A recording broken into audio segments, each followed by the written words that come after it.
Cordero. Next is Juan Miguel G. Zapico from Barangay Narasa.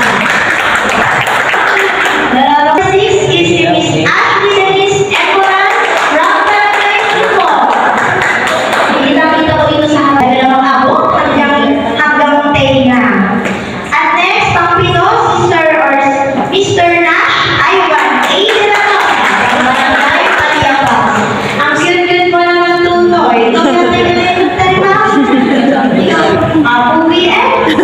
And last but not least, Miss Althea A. Latawi. Kung may order skip pa. Kung may order skip pa, parang nananapos kayo magpunta. Ayan. So, very proud ng inyong mga CDLIC at gano'n na din ang inyong mga LGUs. Ayan. So, atin po munang papasahin na pagkilisan yung pong mga eligibility, characteristic, criteria, and requirements. Good morning everyone. I am Regina Tito from Barangay Maya